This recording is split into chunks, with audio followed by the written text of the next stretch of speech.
10. Sound.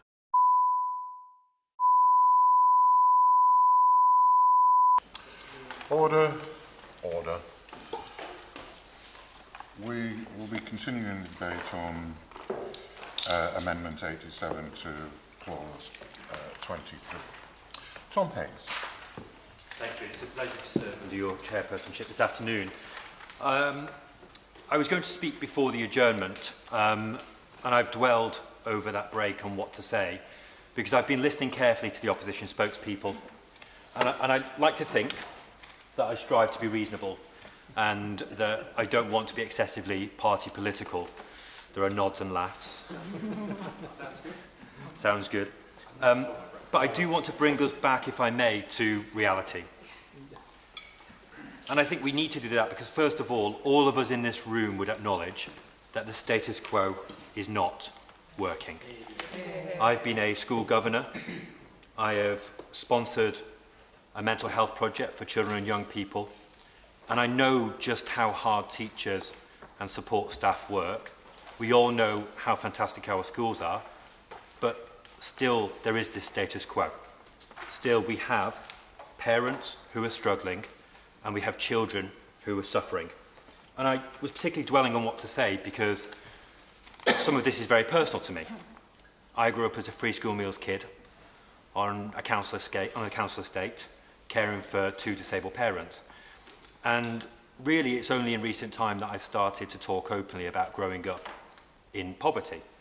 I would previously call it financial hardship, but that feels too clinical a term.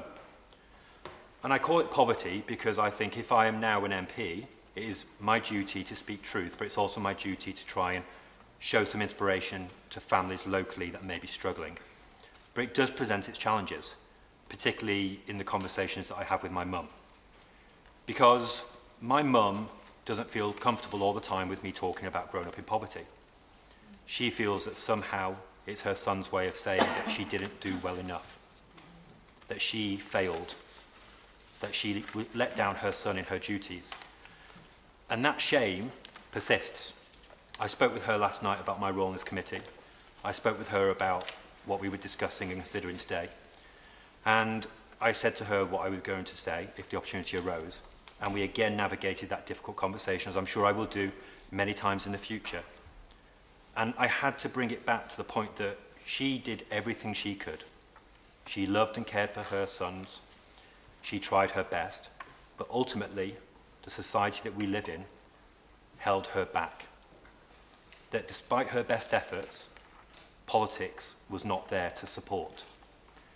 And if somebody at the age of 41, as I am, is having this conversation with their mum so many years later, imagine the conversations that might happen in 30 or 40 years' time between parents and children, because their parent hears from their child as an adult that they didn't get all they needed, that somehow they weren't able to achieve all that they may have wanted.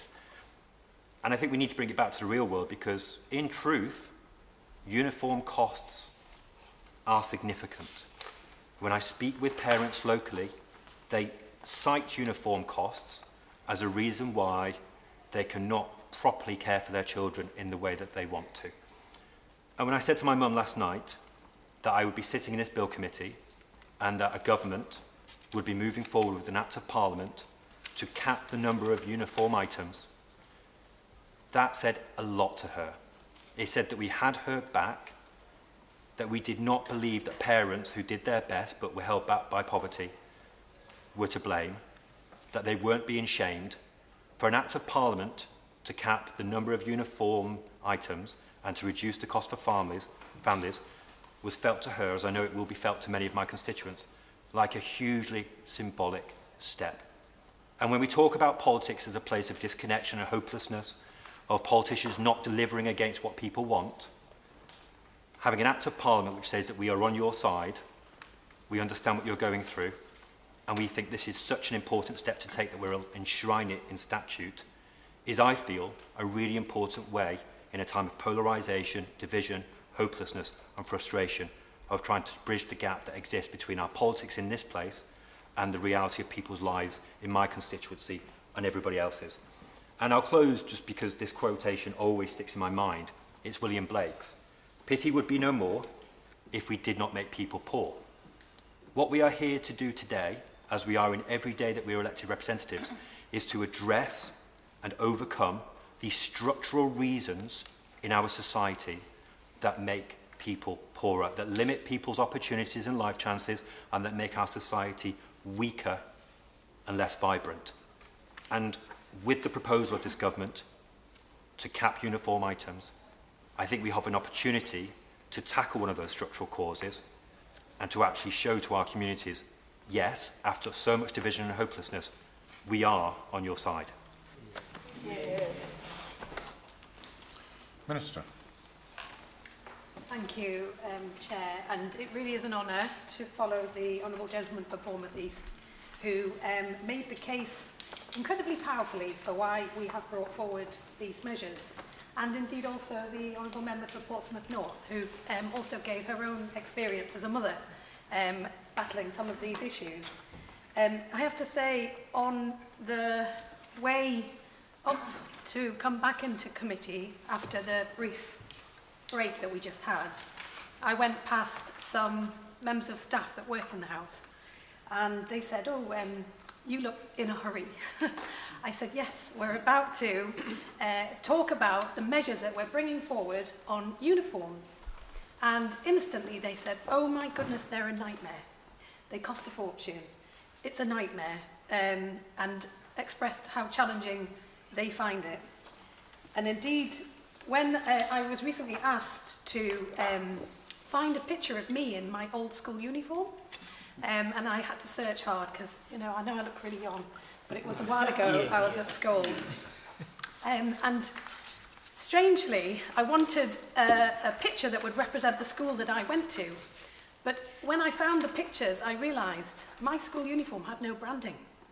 It was a plain grey jumper, a plain grey skirt, and a blue generic shirt.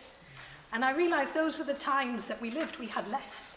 And that was the reality, I think, for the vast majority of schools. And I remember my school being very smart and very strict.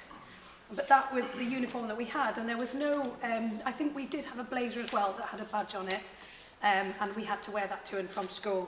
But that was how the uniform, that's how the school dealt with its public outward projection of the school identity. And it occurred to me, as one of 8, I grew up with 8 siblings, I do not know how my parents would have managed with the uniforms that some families have to buy today for 8 of us growing up. So that is why I am delighted to speak today to Clause 23 and also to address the amendments that have been put forward in Group 25, because this government really is committed to cutting the cost of school uniforms for families. And it's why the government has chosen as a priority in this bill, amongst many other things, to support families by limiting the number of branded items that schools can require pupils to have. So turning first to Amendment 87 by the Honourable Member for Twickenham. And genuinely, I appreciate the thoughtful, some of which have been very thoughtful contributions to this, and I am very happy to allay concerns that have been raised as part of this discussion, which is the Amendment 87 is to replace a limit on the number of branded school uniform and PE kit items that a school can require with a limit on the cost of branded school uniform items which a school could require. Because we want to ensure that any action that we take to reduce the cost of uniform provides schools and parents with clarity and offers parents choice in how to manage the cost of uniform. Ensuring parents can buy items from a range of retailers gives them that flexibility. However, introducing a monetary cap on branded items risks increasing schools' reliance on specific suppliers and risks therefore reducing that choice for parents. We want to also provide parents and schools with absolute clarity about our expectations regarding branded items in school. A cost cap on branded items would create ambiguity as to how items purchased in second-hand uniform sales, for example, would be accounted for. And lastly, a cap on the cost of branded school uniform would be complex for schools and parents to manage due to varying production costs and regional price differences. So, for those reasons, I would kindly ask the Honourable Lady to withdraw her amendment. I now turn to Government Amendment 7. It's a technical government amendment to improve drafting. It's consequential on the Government Amendment 8 that I will speak to shortly. The amendment ensures that the limits on branded school uniform items will continue to apply only to schools in England, following changes made by Government Amendment 8. The territorial extent of the provision in England and Wales, but the application for these measures apply to England only. Education, including requirements around school uniform, is a devolved matter, and therefore so is this provision. So turning to amendments 29 and 30, tabled by the Honourable Member for Harborough, Oakley and Wixton, to leave out the word have and insert the word by in the relevant lines. As the Honourable Member knows and has heard, too many families still tell us the cost of school uniform remains too large a financial burden. We need to remove the cost of uniform as a barrier to children accessing school activities and their activities in school. The Government therefore wants to ensure that the action we're taking to reduce the cost of school uniform provides all schools and parents with clarity about what these changes will mean for families. The Honourable Member's amendment would allow schools to require pupils to wear more than 3 branded items of school uniform, provided parents don't have to pay for them. It could create confusion about whether a given branded item of uniform would be captured within the statutory limit. We want to provide parents and pupils with clarity about these expectations regarding branded items in schools. Allowing schools' uniform policies to set out different requirements depending on the school's ability to provide or source branded items for free would undermine this principle.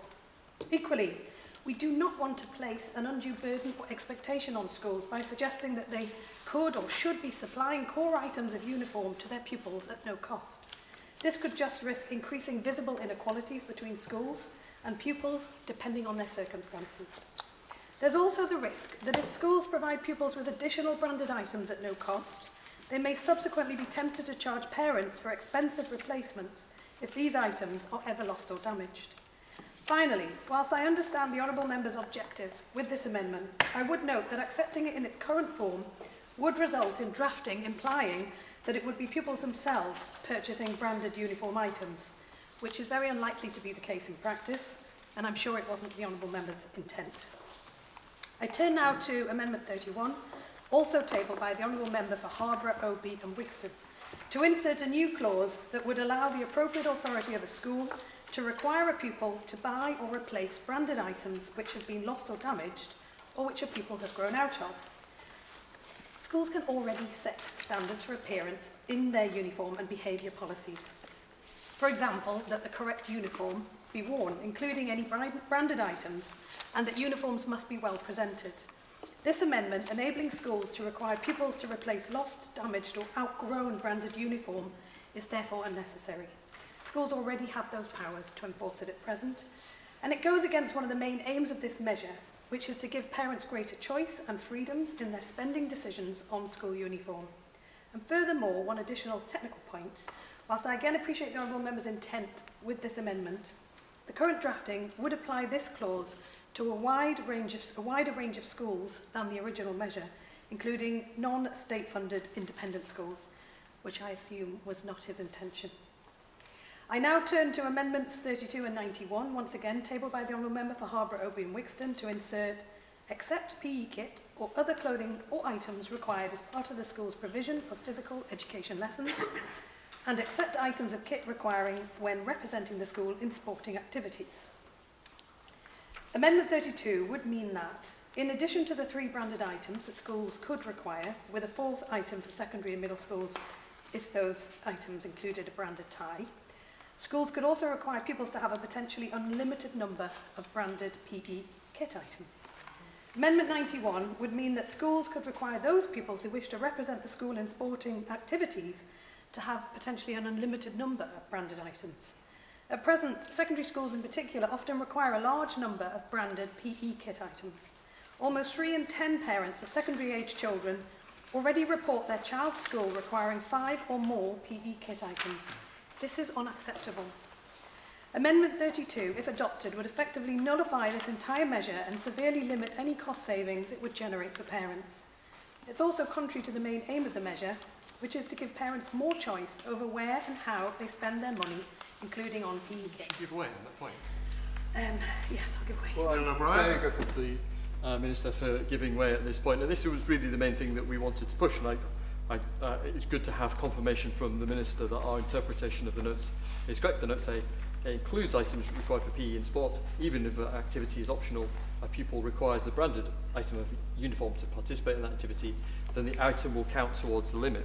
And the Minister has just said, yes, this will absolutely bite on school sports teams, and so it's clear that those precisely what the Minister was just saying. She was saying by having this amendment we'd be allowed to have unlimited numbers of items for school sports teams. So it's clear that the measure does bite in exactly the way that we say it does, and that's why we need Amendment 91.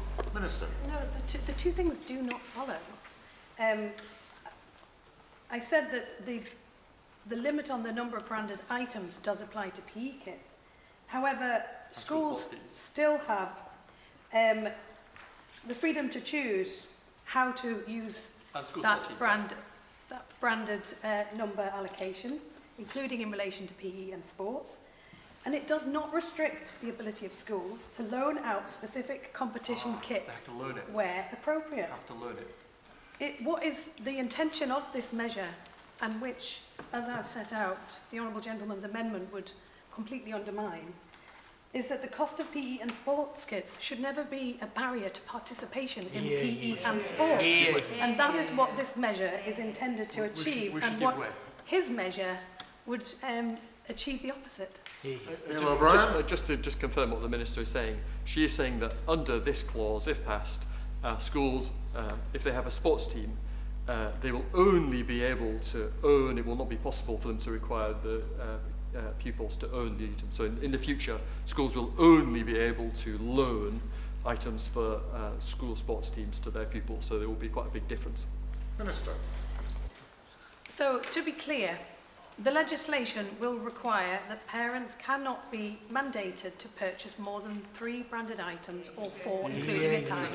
That includes PE and sports kits. Schools are, as they already do, and I'm not sure the Honourable Gentleman lives in the real world. Many schools already loan out sports kits where to ensure the full participation of any child, not requiring their parent to buy the kit to participate in that sport. Many secondary schools have opportunities for a whole range of sport, and quite rightly so, all requiring a potentially different kit and also matching kit in order to present an external team uniformity image. And many schools now already will loan out that kit where they have to compete externally in order to have that.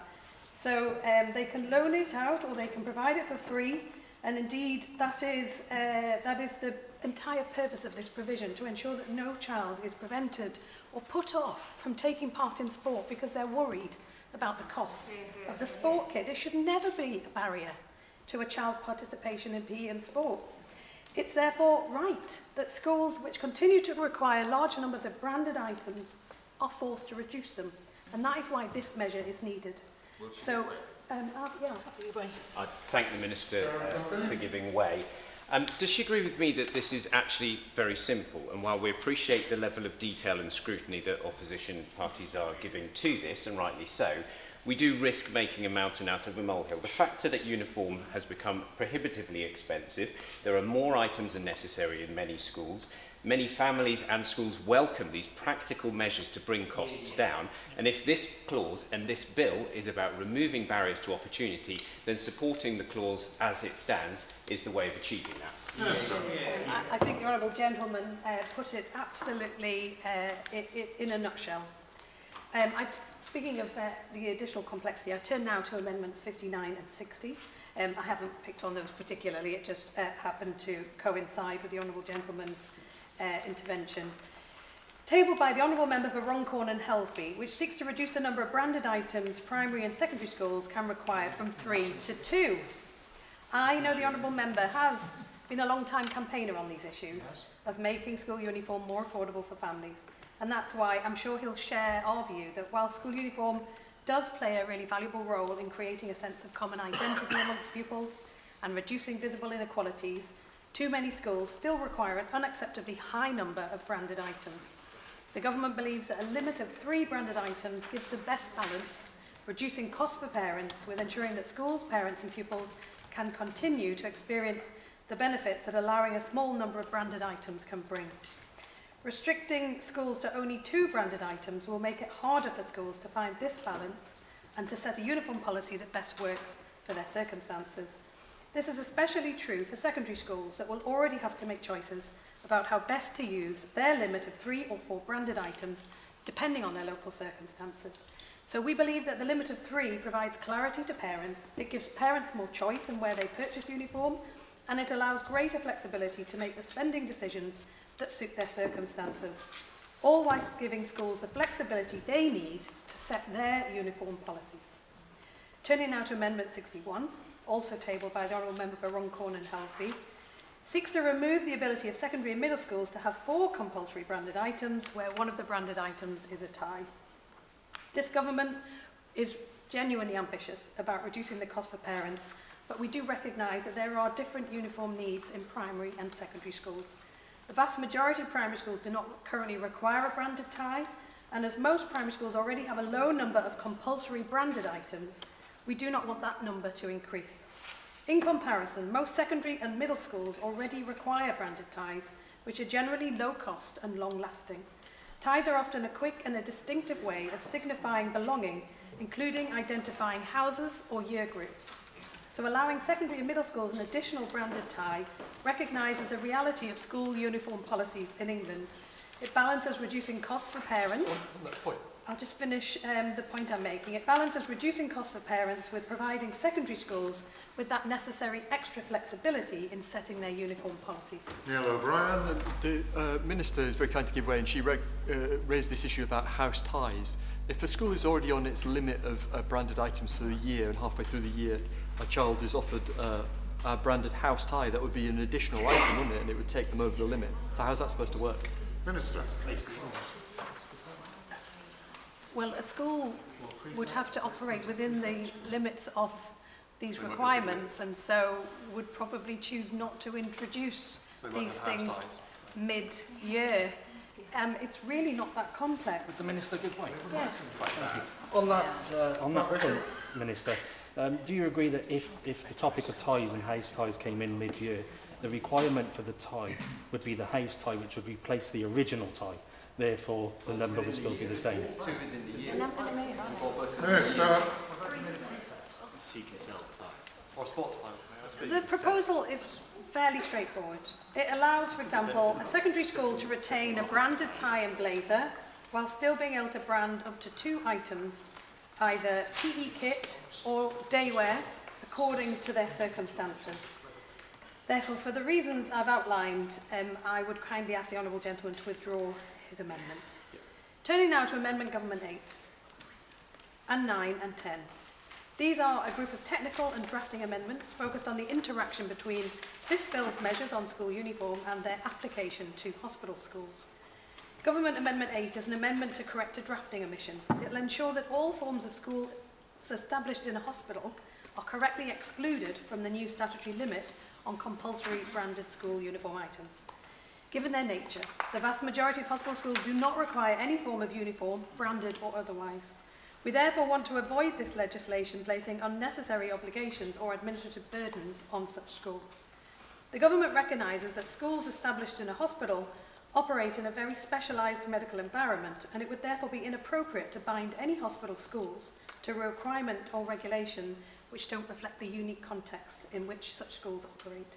So under this bill, as introduced, some forms of schools established in a hospital, most notably those established as academies or alternative provision academies, would not be excluded by the current wording. This amendment corrects this omission.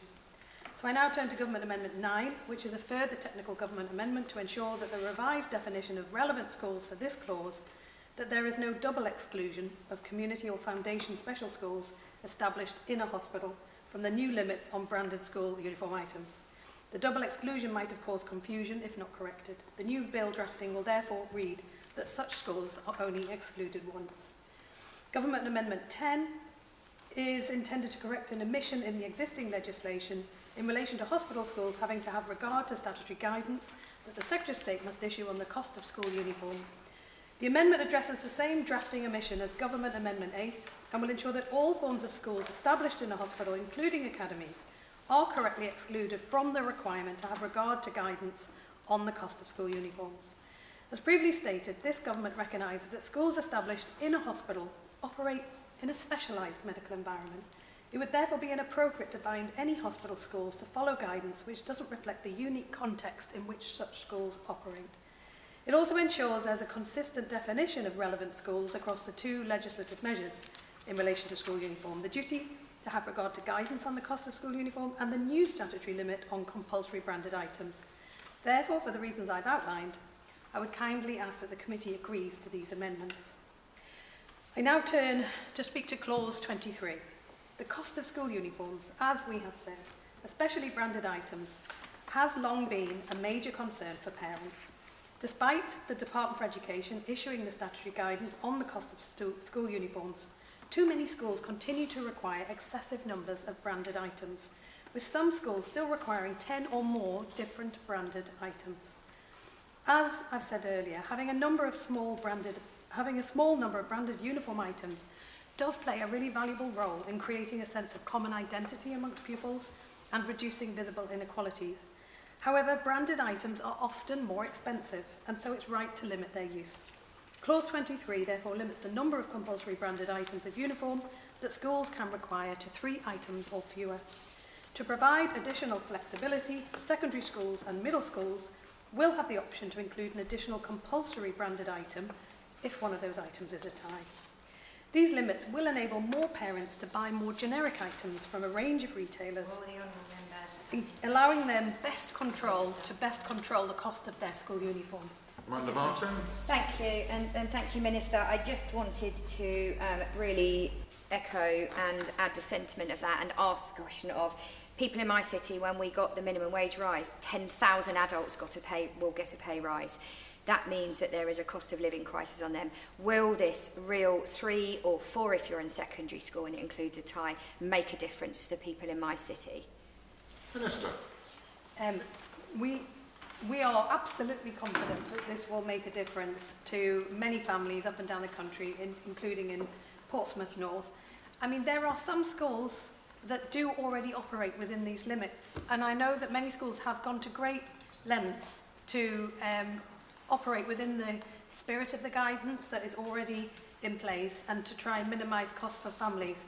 However, we feel that this is not universal across the board, and we think that the clarity that this measure will bring will ensure that those benefits are not just for some children in some schools, but for all schools right across England. And we do believe the measure balances reducing costs for parents, whilst ensuring schools, parents and pupils can still continue to experience all the benefits that a uniform can bring that includes a number of branded items. It's not about the state interfering in the day-to-day running of schools. Schools can still choose which items to brand as long as they adhere to the legislative limit. They'll also still be able to include the optional tie if they wish. School uniforms should be designed to make pupils look and feel smarter, but not families poorer. Schools will still be able to set and enforce appropriate uniform policies within these limits. I know many school and school leaders are already rising to this challenge, and I'm sure many more will welcome the clarity that this opportunity brings to ensure that the cost of uniform is never a barrier to pupils accessing school life. So I hope the committee agrees and that this clause should stand part of the bill.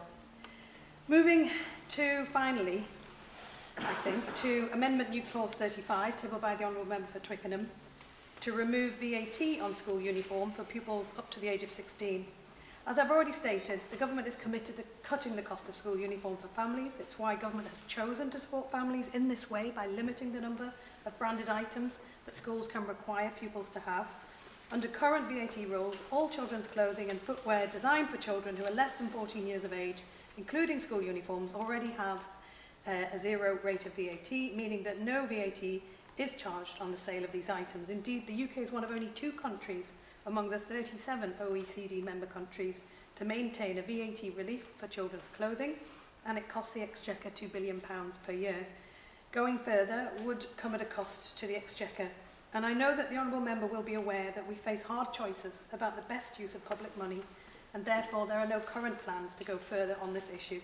Tax changes are properly made at fiscal events and in the context of the overall public finances, so I would therefore respectfully urge the Honourable Member to withdraw her amendment upon this issue. Finally, I turn to Amendment New Clause 56, tabled by the Honourable Member for Harborough, Oby and Wixton, which seeks to insert a new clause that would require schools to ensure that second-hand uniform is available for sale to parents of pupils or prospective pupils. Second-hand uniforms definitely can benefit all parents, particularly those on low incomes. In addition, by extending the life of garments, it's a more sustainable option. Schools are already required to have regard to existing statutory guidance on the cost of school uniform, which states that schools should ensure that arrangements are in place for parents to acquire second-hand school uniforms. The guidance states that it is for the school to decide how this will be best achieved, for example through periodic second-hand uniform sales or swap shops. And I know these are things that schools are already doing. In addition, the guidance already states schools should ensure that information on second-hand uniforms is clear for parents of current and prospective pupils and published on the school's website. The guidance is clear about our intent, whilst giving schools the flexibility to keep their existing second-hand arrangements or set up new arrangements that best work for their circumstances. Therefore, for the reasons I've outlined, I would kindly ask the Honourable Member to withdraw his amendment. And with that, I would ask that Clause 23 stand part of the bill. Neil O'Brien. Mr Chairman, I intend to only move Amendment 91 to the vote. We've had an interesting and thoughtful debate in the House this afternoon. I would just note again that we've heard from ASCL, we've heard from government backbenchers, we've heard from the Liberal Democrat frontbench, as well as us, about the dangers that these measures will backfire, and that in the real world what will replace cheap standard PE kit will actually be more expensive branded sportswear, and that's why we wanted to exclude PE kit from it. I'm not going to move that. We don't have time in this committee to move every single thing to a vote, but I would like to move the measure 91, Amendment 91 to the vote. When we get to that vote, after the first part, I will ask you to formally move it, and thank you for that notice. Munira Wilson. Thank you, Mr Stringer. I wanted to first of all pay tribute to the Honourable Member for Bournemouth East for the powerful way in which he shared his personal story, and I thank him for that. Genuinely, I was quite saddened before lunch. I think there was quite a lot of discord in the room on an issue where I think there's actually quite a lot of unanimity, and I think we do all genuinely want to bring down the cost of school uniforms. And I'm still slightly perplexed by the Minister's response to Amendment 87, because I think her point about choice, that Amendment 87 would reduce choice, is a red herring. There's nothing to stop for shirts and trousers and skirts and all of that parents would be able to go to high street shops. We're just saying that there should be a cost cap, and all of the arguments I heard from the backbenchers, indeed the Honourable Member for Derby North, I think even made the point that we should be considering a cost cap, and an intervention from the Honourable Member for Portsmouth North, I think it is, on the Right Honourable Member for East Hampshire, was around the fact that at the moment schools can charge £100 for a blazer. Well, under this legislation they still could, and that is precisely why a cost cap rather than an item cap makes much more sense. And I take on board the Minister's point about regional variation, and that's something that could be addressed, but I think regional variation exists now.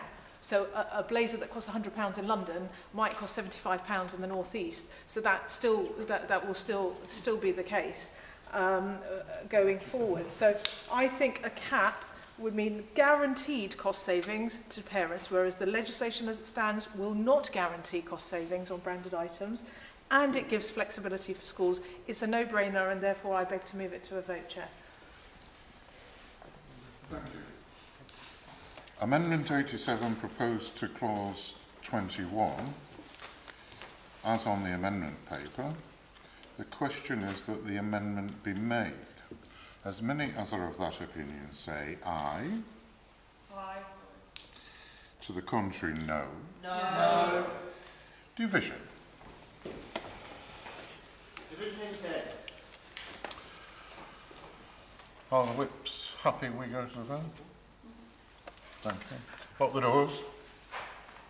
Catherine Atkinson? No. David Baines? No. Matt Bishop? No. Emma Foodie? No. Vicky Foxcroft? No. Tom Hayes? No. Damien Hines? No vote. Catherine McKinnell? No. Amanda Martin? No. Stephen Morgan? No. Neil O'Brien? No vote. Darren Pathy? No. Ian Solon? Aye. Patrick Spencer? No vote. Munira Wilson? Aye.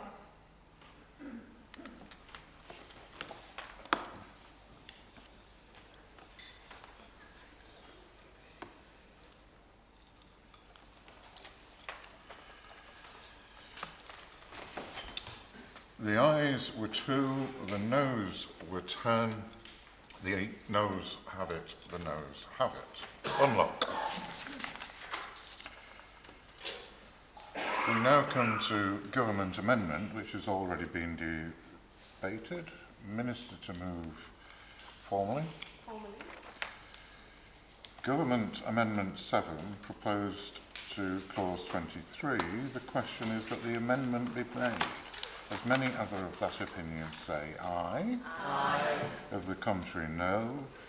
I think the ayes have it. The ayes have it.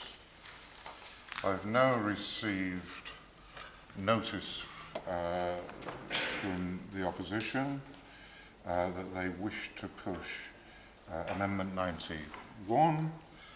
So if the Honourable Member could move that formally. Amendment 91 proposed to clause 23 as on the amendment paper. The question is that the amendment be made. As many as are of that opinion say aye. Aye. To the contrary, no. No. Division. Division in 10. What's happy? Catherine Lock the Atkinson? doors. Sorry. Catherine Atkinson? David Baines? No. Matt Bishop? No. Emma Foodie? No. Vicky Foxcroft? No. Tom Hayes? No. Damien Hines? Aye. Catherine McKinnell? No. Amanda Martin? No. Stephen Morgan? No. Neil O'Brien? Aye. Darren Pathy? No. Ian Solon? No vote. Patrick Spencer? Aye. Munira Wilson? No vote.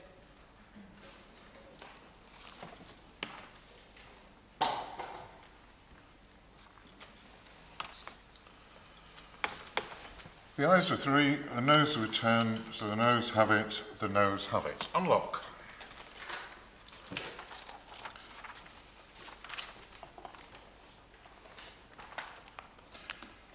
We now come to Government Amendment 8 to clause 23, which has already been debated. With the leave of the committee, I will put the question on the Government Amendments 8, 9 and 10, which have also already been debated together. Minister to move formally. Formally. Government Amendments 8, 9 and 10 proposed to clause 23. The question is that the amendments be made. As many as are of that opinion say aye. Aye. Of the contrary, no. I think the ayes have it. The ayes have it. We now come to the question that clause 23, as amended, stand part of the bill, which has already been debated. The question is that clause 23, as amended, stand part of the bill. As many as are of that opinion say aye. Aye. Of the contrary, no. I think the ayes have it. The ayes have it. We now come to Amendment 33 to clause 24, with which it will be convenient to debate Amendments 46 and 35. Neil O'Brien to move Amendment 33. Thank you, Mr. Chairman. Our Amendment 33 would delete the requirement for children in special schools to require local authority consent to be home educated. In contrast, our Amendment 35 widens the scope of required consent from just those children subject to Section 47 investigations to also include those under slightly lower level concern with social services, Section 17 children in need. Let me turn to the widening first. Now, we support the government's intention with this clause to give the local authority powers to withhold consent to a home educated child where it's subject to a Section 47 investigation or a child protection plan, or where it is, in the case of our amendment, Section 17 child in need. However, we're clear that as drafted, well, we worry that the clause might not fully achieve the government's aims and might potentially create one bit of conflict of interest for the local authority. So we've put down an amendment to broaden the criteria to include children in need under Section 17. The government spoke rightly of the tragic case of Sarah Sharif, but my understanding, unfortunately, is that she would not have been protected by this bill as currently drafted, as she was not the subject of a Section 47 child protection plan. As the Children's Commissioner wrote in December, despite there having been evidence of violence at home since birth, Sarah was not under any intervention from social care when she died. The bill must therefore go further in protecting children like her, making it impossible for a child ever known to social care for abuse and neglect to be home-schooled. She said that in December. And that request from the Children's Commissioner actually goes a bit further than our amendment, but it is a really powerful argument. So my first question to the Minister, just a question, is what she makes of that argument to make this into a clause which requires consent for home education if you've ever been the subject of concern. But although it doesn't go as far as the Children Commissioner's idea, our amendment is, I hope, in the spirit of it, insofar as it widens out the scope to include more children where social workers have live concerns. I hope it's the one that the government might accept, either here or in the other place, once they've had time to chew it over. So I don't necessarily expect a immediate answer from the Minister, but I hope that he will think about it at the very least. The DfE's Child Practice Review Panel on Elective Home Education, which published last year, looked at 41 cases where a child died or was seriously harmed and elective home education or a child missing education was a factor. 29 children were defined as being in elective home education, 6 as being children missing education. There was not enough information to classify the final 6. So 24 of those children had no agency involvement, never mind in child protection, and some were not known to services at all. The bar of a Section 47 investigation or a child protection plan is simply high in some 2 cases to protect some quite vulnerable children. So that's the word, the widening. And then turning to Amendment 33, which is the narrowing to not include all of those who are in special schools. I was very surprised when I saw subsection 3 on page 46. And I had to speak to quite a few people to check that I was reading it right. Because the right to educate your children at home is quite a fundamental right. And there are a lot of circumstances in which it is the right thing for a child with special needs, either because of their physical needs or their mental health needs. And it is quite a big thing, Mr. Chairman, to say that they are now all to be treated in the same way, lumped together in the same clauses, as children of concern to social services with child protection plans. Some of these children are very sick, and the last thing that their blameless, amazing parents need is a load of bureaucracy. Sometimes their parents will move fast. I can think, I've mentioned in a previous session, of a child with incredibly intense needs who is a constituent of mine, and it seems strange to require her parents to go through bureaucracy if they want to home educate her, given her incredibly high level of physical health needs. And I also mentioned at the start of this that there is a little bit of a potential conflict of interest, and we've heard of some examples where a child in a special school is somewhat discouraged from being educated at home because it would increase the cost for the local authority, for example in the provision of therapeutic or medical support at home, even though it's potentially the best interest of the child.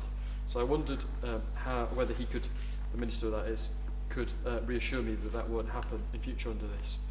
And I did wonder what ministers were trying to get at here, and whether there was some subcategory of children in special schools that they were interested in. And I did read through the notes really carefully, but they were silent on why children in special schools are being included on a blanket basis. It may be, I'm completely open to persuasion on this, perhaps the Minister will say more, but I just, the first time I read it I thought, what? Why on earth are we treating all of the parents of kids in special schools the same as the way we're treating people who are literally like the subject of live social services investigations for abuse. I will come to other remarks on the second grouping, but just to reiterate, we are very supportive of what the government wants to do here. We want to widen it in one way, potentially narrow it in another, and I'm very interested in listening to the Minister's remarks. Amendment 33 proposed to clause 24 as on the amendment paper. The question is that the amendment be made. Ian Solomon. Thank you, Mr. Stringer. So our amendment 46 is very similar to the member for Harborough Oadby Winston's amendment 33 in that it removes section 3 of this clause and condition A there, and for much the same reasons. We are extremely concerned that a parent, wanting to remove their child will be subject to this from their child with SEND in a special school will be subject to this extra bureaucracy. And we know that we've got a SEND crisis, and there are so many parents, even when their child is in a special school, feel that that school isn't meeting their child's educational needs, and their child is better served through a home education. And I would just point out that the local authority doesn't always have the best information on children in special schools. They'll be turning to the schools themselves for a view, and maybe more so than the parents. So I think there's maybe a bit of an iniquity there. Excuse me. And I'd just like to question the Minister on, what set of circumstances would the local authority, refuse permission?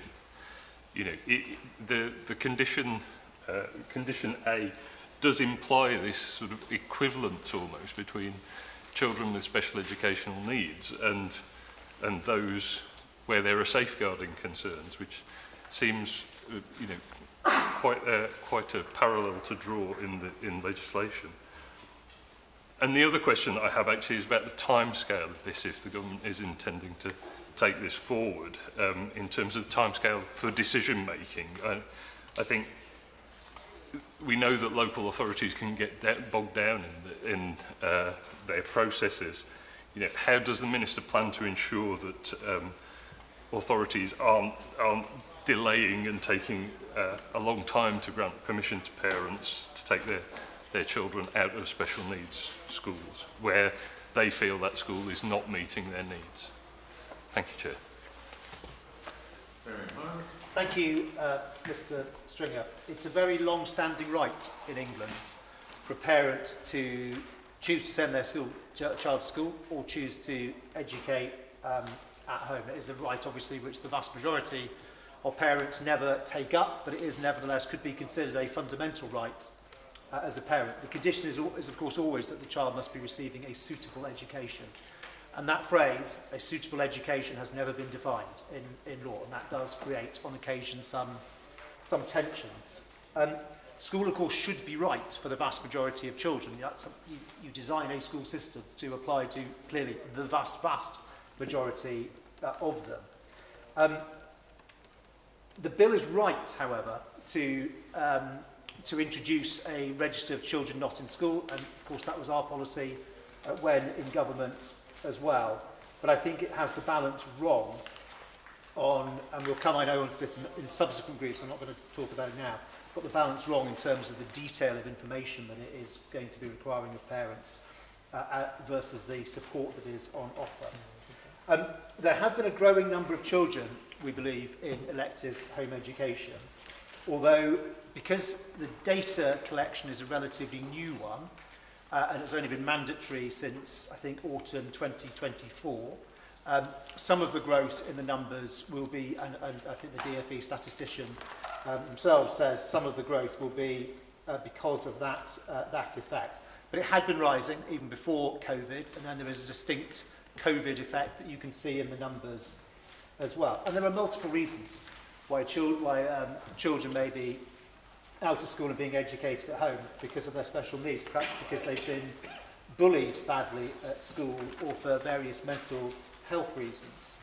And some parents make the most enormous sacrifices in their lives in order to provide that suitable education for their child. But I was also reminded by somebody who came to my surgery the other day that they aren't all in terrible circumstances. And just mother made the point that actually there's nothing wrong with our life at all. We do this because we think this is the right thing for our family, and it's her right. It is her right too. We, of course, also have as a society, we have a moral imperative to know that children are safe, and that is where exceptions to rights kick in. There is a really important distinction to be made here. Sometimes people talk about a growth in elective home education as being a safeguarding concern. It is not. There's nothing intrinsic about educating a child at home, which is a safeguarding concern. But it is also the case that if you were a neglective parent and there is the opportunity to take a child out of school, then you may abuse that. And that does in no way besmirch or call into question the overall concept of elective home education and the parents doing it. I am, like colleagues who just spoken, I am worried about condition A on whichever page it is. Thank you, page 46. That a child attending a special school would also need the same permission as somebody under a family under investigation. From our surgeries, when you meet parents who are educating at home, actually quite often it is a child who was at a special school, and it strikes me as a very peculiar thing to say that we should group together a child because they have special educational needs or a disability with those families which are a subject of concern. I'm also, and I do hope the Minister can help me with this, I may just have missed it or being thick, but I'm a bit confused about the terminology in the bill, which refers in multiple places to education otherwise than at school.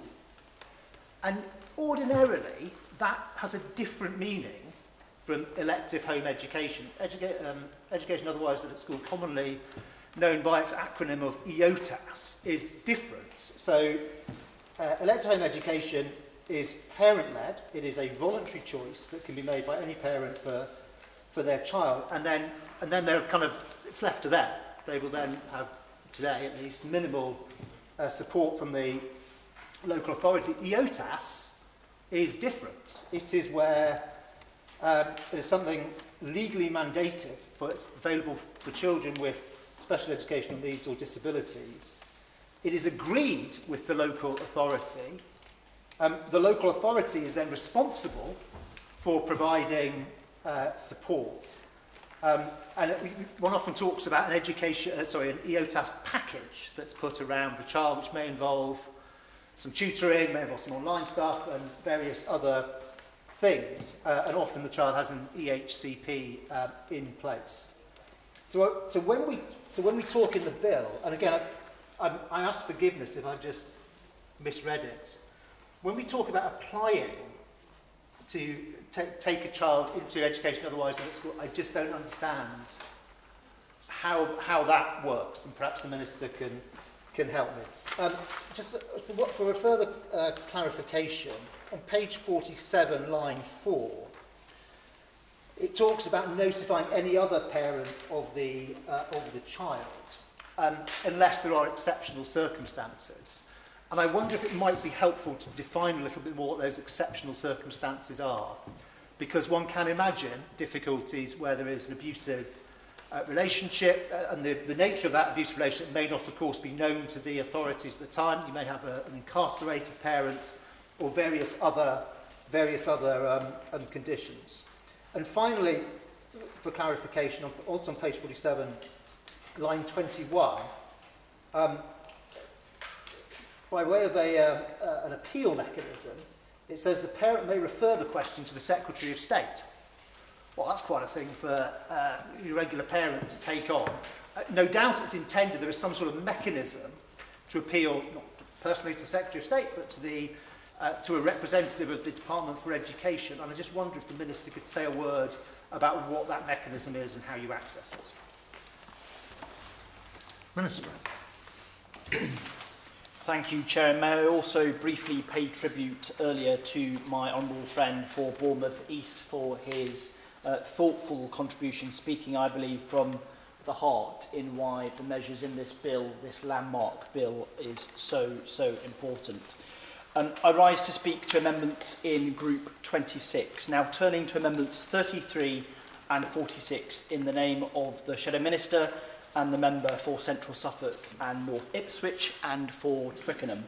These amendments seek to amend Clause 24 to remove the requirement for parents to obtain local authority consent to home educate should the child attend a special school arranged by the local authority. It's necessary to have this requirement. It provides a check to ensure that home education would be in the best interests of the child and that there are no educational suitability issues resulting from no longer attending a special school.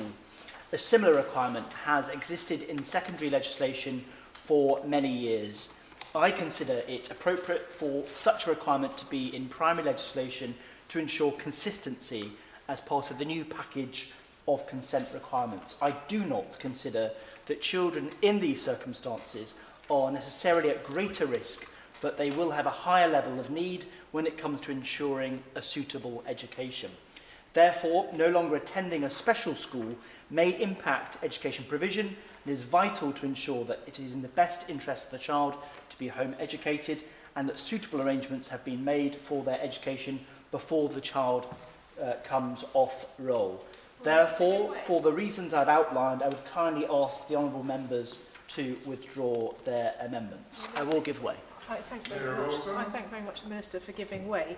Does he recognise, as indeed Dr Homden said in her oral evidence when I questioned her on this matter, that because there is such a fundamental lack of provision in the state sector, and I think that's recognised on all sides of the House, particularly in terms of special school provision, that for some children, that whatever provision is prescribed in the EHCP, it's just not available, and therefore it sometimes is in the best interest of the child to withdraw them to home educate, and the fact that parents may be penalised or stopped from doing that could actually be much more detrimental to a child. I thank the honourable member for raising those issues. I know she is a real champion, certainly on SEND issues and the challenges that parents face. I will say a bit more about the points that she raises shortly, and I know my honourable friend, the Minister for School Standards, is a real champion on these issues and will be setting out our plan to reform later this year. Chair, I will just make some progress. Chair, turning to Amendment 35, tabled by the Shadow Minister and the member for Central Suffolk and North Ipswich. This amendment seeks to expand the eligibility of the home education consent process to include those children and families receiving support and services under Section 17 of the Children Act 1989. The Government is investing £500 million to support the national rollout of family help and multi-agency child protection reforms from April 2025. And our ambition is that families can access the right support from the right person as soon as they need it. The Family Hub model combines targeted early help and Section 17 support into a seamless, non-stigmatising approach focused on the whole family through a single plan and consistent worker, even as families' needs change. Bringing children in need into scope of the home education consent process is likely to prevent families from seeking support when they need it, the opposite of what we want. And parents and families might well be reluctant to accept support from the local authority under Section 17 if it meant that their ability to home educate was then called into question and potentially permission to home educate was refused. Furthermore, not all children will receive support and services because of safeguarding concerns or because they have particular educational needs. For example, all disabled children, including those with disabilities that would not necessarily require special educational needs provision, are automatically eligible. Now, given this, we believe that including this group of children in the consent measure would be disproportionate. Turning to the... I will give way. Neil O'Brien? The Minister, I just wonder if there's a bit of a tension between him saying one reason we shouldn't include Section 17 children is that some of them are disabled, and then the refusal on Amendment 33 because it is right that all pupils in special schools should have to go through this consent mechanism because a lot of them will be disabled. Those two arguments seem to me very much in tension there. And just to press him a little bit on this point about not excluding those in special schools, what can the Minister say? Roughly how long a timeline are we talking about? What sort of information will special school parents have to provide in order to win the right, as it were, to home educate? And what is the Minister going to do to stop this from being a long process in which special school pupils have their children not where they want them, not with them at home, even where ultimately that's going to be the decision? Minister. I thank the Shadow Minister for his response. He makes a number of points with regard to Section 17 support and services for children and families, and I want to reassure him that we've already strengthened and clarified multi-agency guidance around early help and Section 17 through the Working Together legislation. Through the Families First for Children Pathfinder, we are testing new ways to reform every part of the children's social care system, and the government has already nearly doubled direct investment in preventative services for children and families, including the rollout of the family help and multi-agency child protection reforms from April this year. Taken together, these reforms, we believe, will drive fundamental shifts in the way we help and support and protect children and families in every part of the system. Chair, responding to the questions and contributions in the debate so far with regards to amendments in Group 26, there are a number of matters I will now specifically respond to. On the tragic case of Sarah Sharif, we can't, of course, say for sure what might have made a difference in that tragic case, but we will learn lessons from the future conclusion of the local child safeguarding practice review. And the government is taking action to reform every part of the children's social care system through the bill and investing, as I mentioned, over £500 million in national rollout of the Family Hub and multi-agency child protection reforms from April. He makes a number of points raised by the Children's Commissioner, and I can confirm that I regularly meet and engage with the Children's Commissioner on a range of issues. I will note with interest that she has previously advocated to extend the consent mechanism more widely, but this was not reflected in her written evidence to the Bill Committee. With regards to the consent for home education, if you've ever been subject to a safeguarding concern, we believe that this is a proportionate response which focuses on the most vulnerable, and the government is taking action to reform every part of the children's social care system through the bill and with the investment in family help, as I mentioned earlier. With regards to the question on what would make a local authority refuse permission for SEND children, I'd like to make a number of points, and that is that we do not consider that children in these circumstances are necessarily at risk of harm. However, the loss of their support entitlement would clearly be a major upheaval in the child's life, and it's prudent to retain a check before the child comes off roll and their place is filled by another pupil. On penalising home educating families, I will say that many parents work hard to give their children a good education, as a number of members have mentioned today, in the child's best interest. And these measures are not about penalising families, they're about supporting children and keeping children safe. These measures are part of our concerted government action to keep children safe and help them thrive, and we're reforming every part of the children's social care system to make that happen.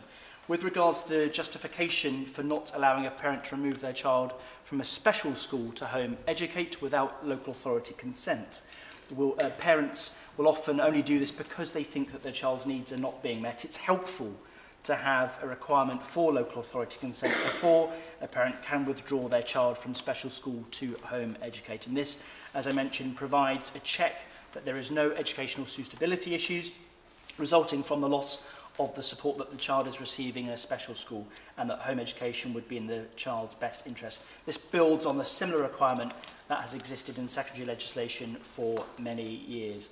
On the matter of why only requiring local authority consent for children in special schools to be removed for home education, parents of children in special schools have needed local authority consent to withdraw them front row for many years, and this long-standing policy is in place to support continuity of the child's education and balancing parents' wishes and each individual child's special educational needs.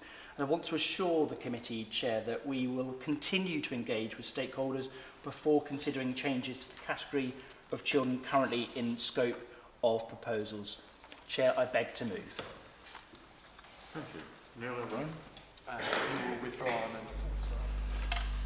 Thank you. Is everyone content for the amendment to be withdrawn?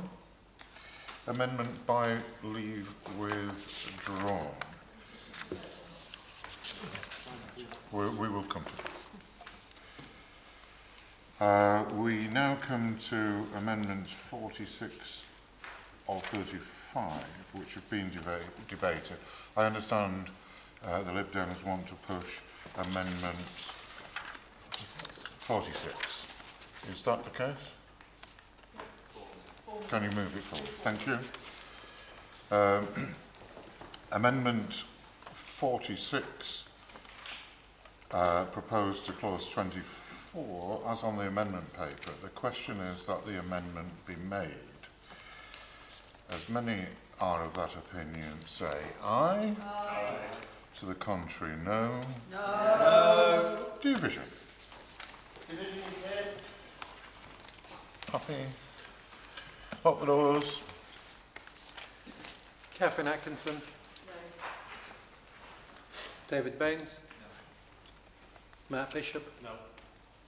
Emma Foodie. No. Vicky Foxcroft. No. Tom Hayes. No. Damien Hines. Aye. Catherine McKinnell. No. Amanda Martin. No. Stephen Morgan. No. Neil O'Brien. Aye. Darren Pathy. No. Ian Solomon. Aye. Patrick Spencer. Aye. Munira Wilson. Aye.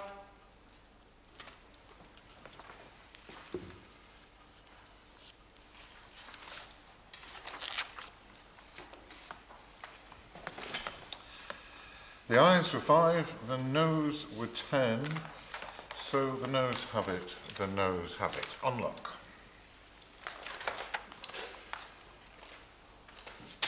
We now come to Amendment 34 to Clause 24, with which it will be convenient to debate Clause 24 stand part. Neil O'Brien to move Amendment 34. Thank you, Mr. Chairman. It's a very straightforward amendment. Our Amendment 34 just adds that where a local authority refuses consent, they must provide the parents or carers of the relevant child with a statement of the reasons for the decision, including an assessment of the costs and benefits to the child. You would hope, of course, that this would happen anyway, but this is just making good practice part of the legislation. Minister. Thank you, Chair. I rise to speak on Amendment 34 in Group 27 table in the name of the Shadow Minister and the member for Central Suffolk and North Ipswich. The amendment seeks to establish a requirement on local authorities that when refusing a parent's request for consent for a child who attends a special school under arrangements by the local authority to be home educated, that they must provide a statement of reasons for that refusal to the parent.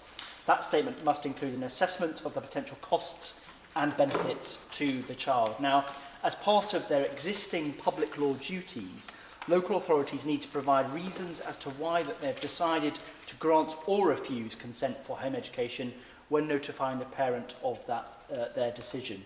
And we will make this clear in the relevant statutory guidance, which will need to be updated so relevant professionals know what is required of them. We are also committed to engaging with local authorities, home educators and other stakeholders following royal assent to inform guidance and implementation. Therefore, for the reasons I've outlined, I would kindly ask the Honourable Member to withdraw their amendment. I now turn to speak to Clause 24. Every child has the right to a suitable education in a safe environment, an education that meets their needs, that will nurture and stimulate them, and which will open doors to future opportunities. For most children, this will be achieved by regular attendance in a school setting, but I recognise that there are a small number of children and families where home education is in the best interests of the child. Sadly, there is evidence from local authorities and the department's own data collection that some children who have been withdrawn from school to be home educated are not receiving a suitable education. The Child Safeguarding Practice Review Panel has found that some children have suffered significant harm and even death due to abuse or neglect whilst not in education.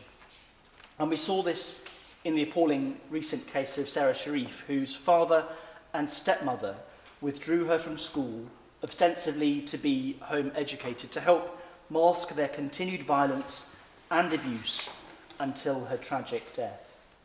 While we cannot say for certain that this tragedy would have been prevented if Sarah had not been withdrawn from school, we must ensure that purported home education can never be used to conceal the abuse of a child. Clause 24 is an important safeguarding mechanism in this respect. Our priority is to protect all children, an aim that is supported by other measures in this bill. However, Clause 24 places a particular focus on protecting the most vulnerable children. We've set out clearly those instances where children will fall within the scope of Clause 24, and we've said that it will apply to pupils in England who are of compulsory school age and for whom at least one of the following applies: that the child attends a special school and that they become a pupil at that school through arrangements made by the local authority, or the child is subject to a child protection inquiry under Section 47 of the Children Act 1989, or where there is a child protection plan in place. The children that are subject to child protection inquiries and plans are amongst our most vulnerable children in society, and the children that attend special schools will have a high level of need when it comes to ensuring a suitable education. It is right that we take additional steps to protect them. Clause 24 does not mean that such families will not be able to home educate their children. It means that we are asking the local authority to take a closer look. We want to make sure that they know which children in their areas may be home educated and to make an informed decision based on the facts and information available to determine what will be in the best interests of the child. We've ensured that Clause 24 is underpinned by a review process so that a local authority decision on whether or not to consent to home education can be put before the Secretary of State for review. Statutory guidance will also be published to help schools and local authorities carry out their new duties consistently from authority to authority and in a proportionate way. Chair, I move the committee agrees that clause should stand part of the bill. Neil O'Brien. Amendment withdrawn. Is everybody content for the amendment to be withdrawn? Amendment by leave withdrawn. We now come to the question that Clause 24 stand part of the bill, which has already been debated. The question is that Clause 24 stand part of the bill. As many as are of that opinion say aye. Aye. Of the contrary, no. I think the ayes have it. The ayes have it. We now come to Amendment 62 to Clause 25, with which it will be convenient to debate Amendments 63 and 64, 86, 65 to 68, and Clause 25 stand part. I call Neil O'Brien to move Amendment 62. Thank you, Mr. Chairman. The principle of having a register for children not in school has long held cross-party support. But as I outlined in relation to Clause 24, there are very different groups of children who may be educated at home. And in our eagerness to safeguard vulnerable children, we must also make every effort not to stigmatise or treat as suspicious parents who make a positive choice to home educate their children. Clause 25, 436CL, C to E, require a lot of very specific details from parents, such as the amount of time they spend providing education for their child. In the bill that we brought forward when in government, we used a rather broader approach, citing such details of the means by which the child is being educated. And the clause as drafted seeks to make all homeschoolers provide a pretty extraordinary level of detail on pain of breaking the law. We totally understand the intent but our amendments just seek to make this a bit more proportionate and a bit less intensely onerous for legitimate homeschooling parents.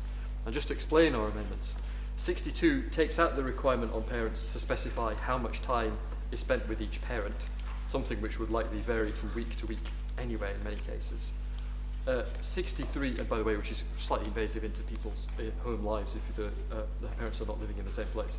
63 adds a de minimis floor of 6 hours a week so that not every single tiny appointment or 30-minute piano lesson has to be recorded, but just the substantive bits of education outside the home, which is, I think, more to the original intent.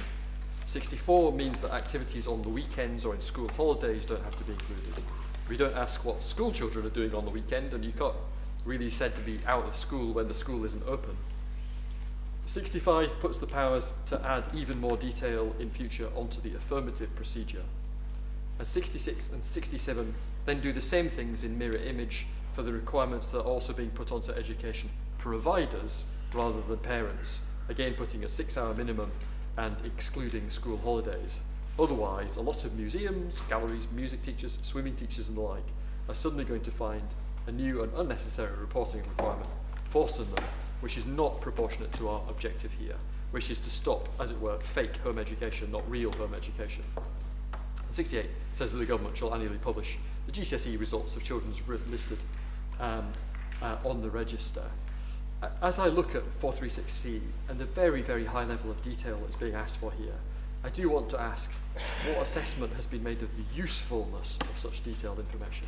Has it been tested anywhere and worked through as an exercise? And finally, a question that many real, fantastic, loving, home-educating parents will wonder about all this is, what do the government deem to be an appropriate number of hours from each parent? So we're asking how many of the hours they spend being educated by the child. That sort of implies that there's a wrong answer to that question. What is, in the Minister's mind, the wrong answer to that question going to look like? Amendment 62 proposed to clause 25 as on the amendment paper. The question is that the amendment be made. Manira Wilson. Thank you very much, Chair. I rise to speak both in support of clause 25, but also the amendment that's down in my name, Amendment 86. As I said at the second reading debate, we on these benches strongly support the introduction of a register of children not in school. This is an overdue measure that is supported by all parties, and I'm very glad to see this government introducing the register. I also want to put on record once again that, I know from my own inbox as well as the many pieces of written evidence the committee has received, that many parents of home-educated children feel that this is an attack on them, and I just want to reiterate, certainly my own party's position, that we fundamentally support parents' right to choose to home educate. This is about keeping children safe, and we've had so many reports, not least from the Children's Commissioner, about children just disappearing from the system and how important this register is. And NSPCC and other children's organisations also support it. I do share with the Honourable Member for Harborough, Hoadby and Wigston, the concerns about just how much information is being asked of families to provide for this register. As stated on the face of this bill, as I sat during Christmas recess reading this, I was actually really quite shocked and questioned why this is needed and what it's going to be used for. And I thought it was very instructive, and I thought, look, Munira, you're not the expert here, ask the experts. And when I asked Andy Smith from the Association of Director of Children's Services at the oral evidence session last week, do you think this level of detail is needed? And his words were, there may need to be some reflection on whether there needs to be such a level of detail captured. I'm happy to give way. I'm very grateful already for giving way. And one thought I'd also had about this is just that you worry that the local authorities are going to drown in a sea of information rather than be able to have simple information that they can actually make a decision on. You've got so much information, you're wading through it and slowing everything down. Manira Wilson. Absolutely, I agree with him completely. And I was talking to the Director of Children's Services in my own borough earlier this week about it, and I read to him the provisions here, and I think he was shocked as well and wondered how they would implement it. So This is very much said in the spirit of making this workable, that I would urge ministers to think again about the amount of information being collected, and a number of the amendments that have been tabled by His Majesty's opposition, we think are sensible, proportionate amendments that mean this measure will be less intrusive. The amendment in my own name and the name of my honourable friend from St Neots is Amendment 86. It's a simple safeguarding provision, which is where both parents are asked to give their details, where for a safeguarding reason it would be bad for one parent's address to be revealed to the other in order to keep the child safe, or indeed the other parent safe in the case of domestic abuse and so on. I think this is what my Amendment 86 seeks to guard against and make sure that everybody is kept safe. Just a couple of other comments on the level of detail that's being asked here.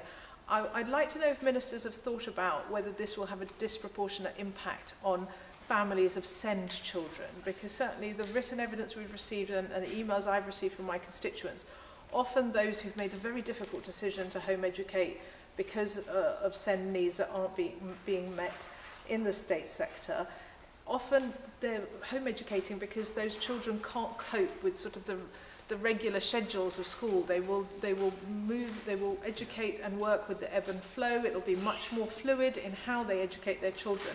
And there are real questions being asked by parents of how on earth am I going to meet these requirements? Am I going to be breaking the law if I can't exactly quantify exactly how many hours I've spent each week doing a certain task, given the way that I'm needing to educate my child in order that they can thrive? So I hope the Minister will address those concerns in his response. A good example is, for instance, if a child is being taught about nutrition and food technology at dinner time whilst cooking a meal with their parents, can that count as part of the education time or not? I'm not sure. So I hope the Minister will address some of these concerns. And I would also just like to put on record, I was slightly alarmed by lines 41 to 42 on page 49, where information about the child's protected characteristics are going to be collected. I know there are some faith groups who are worried about how this data might be used in terms of judging the success of their education. And I wonder if the Minister might be able to address and allay those fears and concerns. And I would just say on page 51, in subsection 5, where there's information about data being published, I mean, I would hope that there's very little data being published at all. I mean, I know there's safeguards in here, but really, other than a headline level of understanding how many children are being educated not in school, I don't think we need to be republishing too much here. But I look forward to hearing the Minister's response. Thank you. Thank you, Mr. String, and I join with colleagues in finding troubling this level of detail that is to be required of home educating parents. I think the amendments put forward by my honourable friend make sensible adjustments to that. I mean, for example, deleting the split in, if there's two parents, how many hours are done by parent 1 and how many by parent 2. You could also amend the frequency of reporting to something more reasonable. Or, handily, there is a piece of text ready and waiting, because there was a private member's bill on this subject last year, also containing text for 436C from my then honourable friend, the member for Meon Valley. On page 52, 436E, this is on providers. I just wondered, did ministers consider doing this a completely different way, in saying that the onus should be on the provider to say who they are and demonstrate their bona fides and DRB checks and so on, with some sort of light touch registration regime? I'm not necessarily advocating that. I just wonder what other models were thought about. On page 55, line 7, ministers will know that it's a gripe often of home educating parents that lots of things are asked of them, but little is offered back.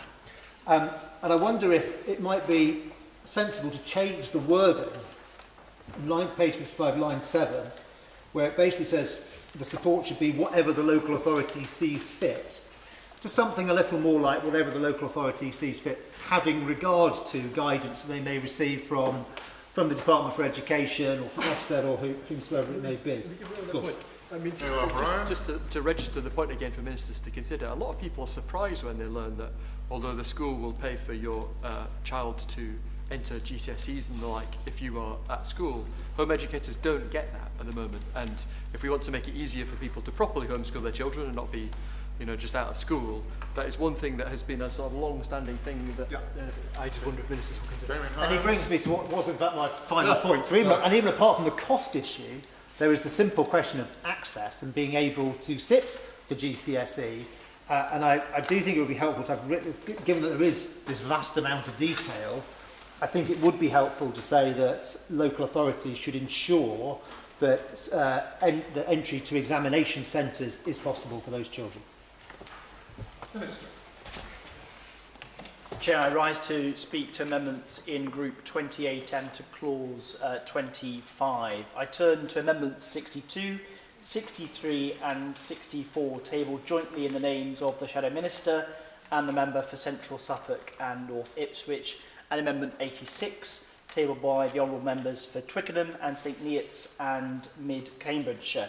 These amendments seek to remove requirements for parents to provide certain information for children not in school registers.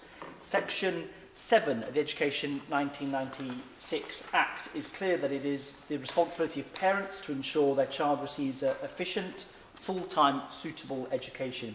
And we know that many parents work hard to do so, including parents who home educate. However, some children not in school are not receiving a full-time education that allows them to achieve and thrive. And where this is the case, it is essential that local authorities can identify and support them. This is a fundamental objective of the Children Not in School registers. Information on the amount of time that a child is spending receiving education from their parents, combined with information on where else the child is receiving education other than with their parent, is a crucial part of building the picture of home educated children's circumstances. And Amendment 62 would mean this picture could not be built. Often these circumstances will differ greatly from child to child. Home educated children do not have set hours in the same way as children that are at school, for example. And so Amendments 63 and 64 potentially open loopholes in the registration system in their attempts to set a time threshold or exempt weekends and holidays from a parent's duty to give information on out-of-school education providers. 6 hours per week at a provider could represent a large proportion of some child's learning, especially for those with additional needs that limit their ability to engage for prolonged periods. Equally, children who could spend 5 hours per week or the whole weekend in an unsafe setting and home-educated children would not have the protective factor of attending a properly registered school for the other 5 days a week. Now, the amendments would mean parents would not be required to inform their local authority that their child was receiving education in these settings by virtue of the provision falling below an arbitrary time threshold or taking place on the wrong day of the week, such as the weekend. There is too much potential for unregistered independent schools to exploit this to avoid detection. Amendment 86 seeks to remove the requirement that names and addresses of a child's parents are provided for registers when there is a safeguarding concern identified by either parent. To build a full picture of the circumstances of a child's home education, it's necessary to include the name and address of each parent. Now, we know that there will be safeguarding concerns around some parents, which will mean that they either should not be or not be allowed to be involved in the child's education or to have contact with the child, such as instances of domestic violence. And the duty requires that parents only provide information that they know.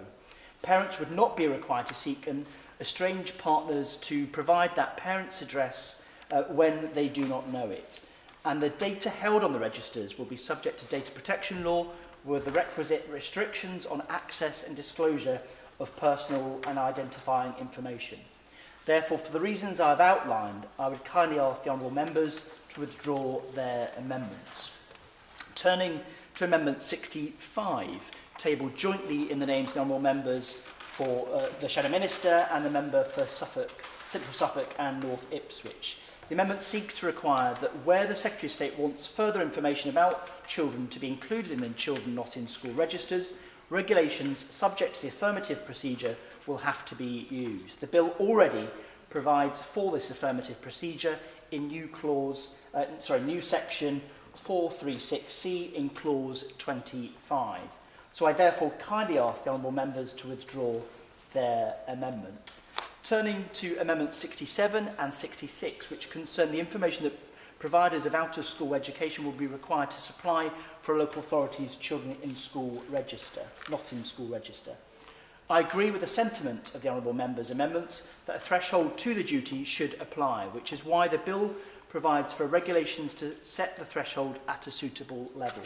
It is more appropriate to set the threshold in regulations because changes may be needed in time as the local authority and department data improves and we develop a clearer picture of the use of out-of-school education providers. Additionally, there is huge variation in how out-of-school education providers operate and how they are used by home educating families. Setting the threshold at an arbitrary number or calendar period without careful consultation with the sector and home educators risks the provider duty being unworkable in practice. To ensure that the threshold is set at a level that works for providers, for parents and for local authorities, we intend to consult on the regulations and they will be subject to affirmative procedure. Therefore, for these reasons, I would kindly ask the honourable members to withdraw their amendments. Turning to Amendment 68, tabled jointly in the names of the honourable member for Suffolk, Central Suffolk and North Ipswich and the Shadow Minister, the amendment seeks to ensure that the Department will publish the GCSE results of the children not in school registers and that these results are included in each set of departmental published outcome data. I'd like to start by highlighting that the Department does not publish any results data at an individual student level. Instead, results are published at an aggregate level across England, and it would be inappropriate and potentially unlawful to publish the GCSE results of specific individual children. I will give way. I thought it was pretty clear from our intent that it was to provide information on the aggregate rather than individual, which of course we don't publish individuals' GCSE results anywhere. But I don't know whether the Minister had a disagreement in principle with the idea that we would publish an aggregate number for the achievement of this group of young people.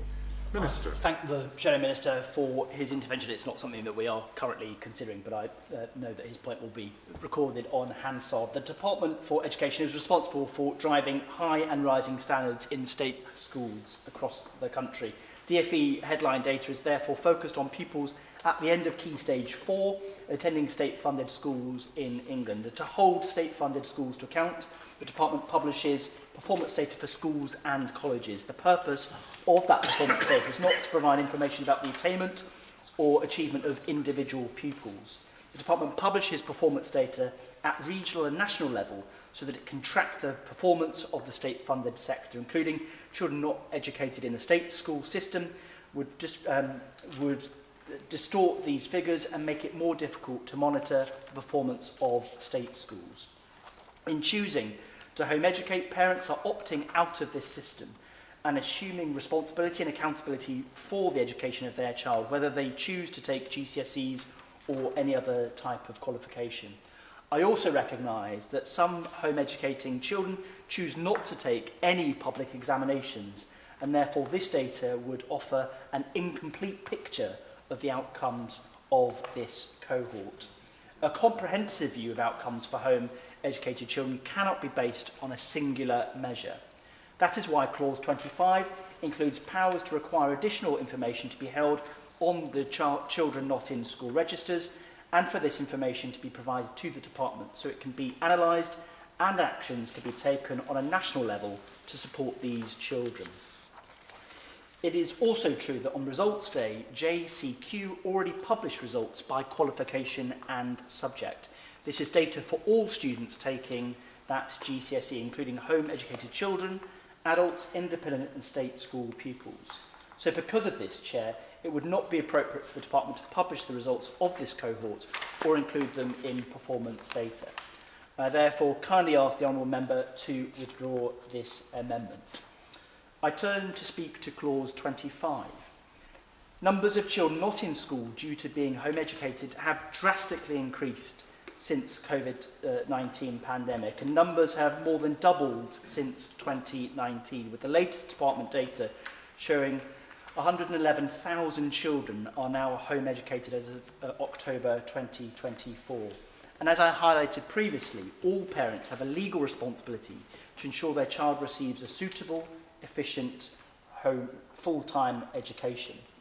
Some parents choose to fulfil this responsibility by home educating their children, and I will reassure the committee again that we recognise that parents have the right to do so, and that many work hard to ensure that their child receives a suitable education.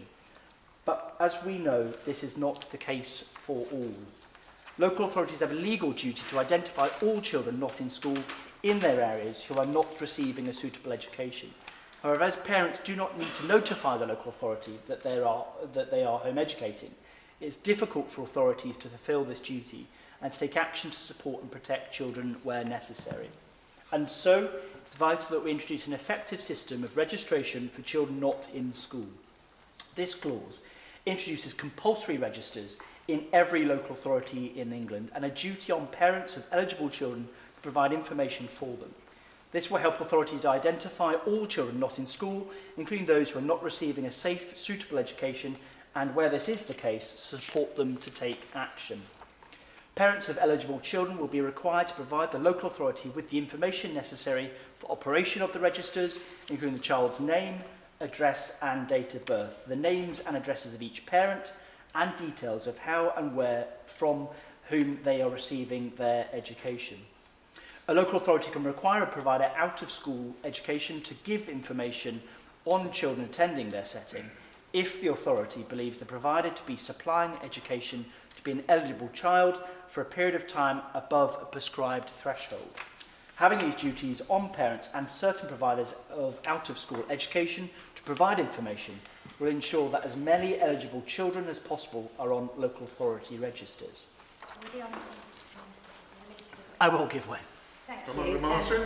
Thank you very much. And this, I know, has been something that parents that are home educators have had a real tough decision with, and looking at the information that's provided.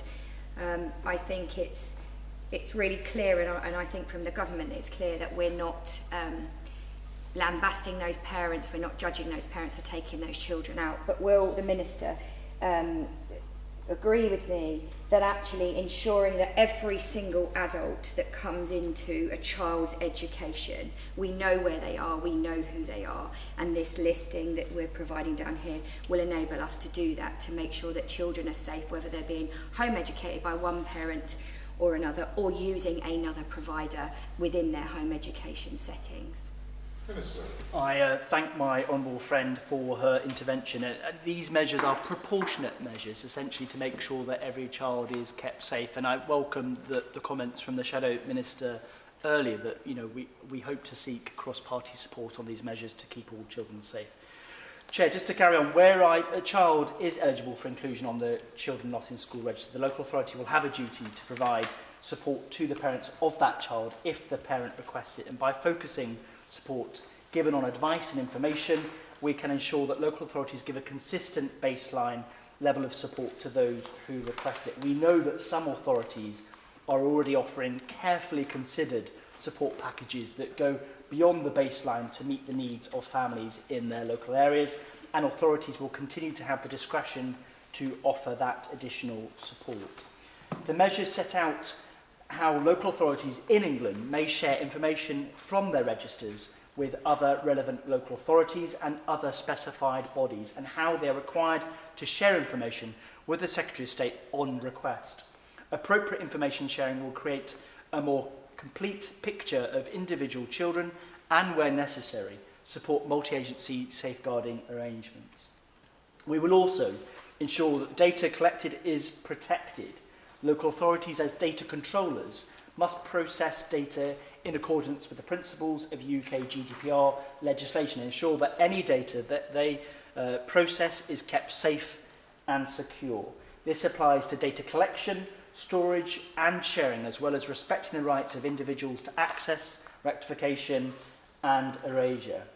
Picking up on the points that colleagues have raised, more broadly, Chair, I'd like to say that these measures obviously provide a proportionate power to local authorities to ensure that children receive a suitable education and are kept safe.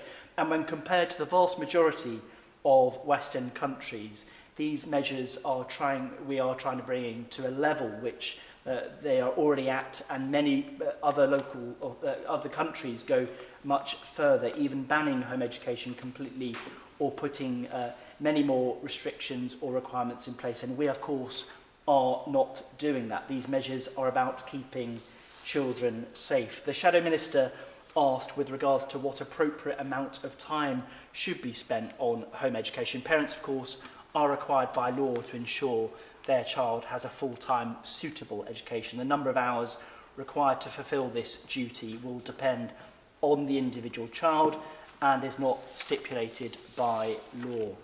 On whether our measures will be burdensome to parents, parents must only provide details of their child's name, their date of birth, address, the parents' names and addresses, and details of where the child is receiving education and who is providing it and the time spent receiving education from different people.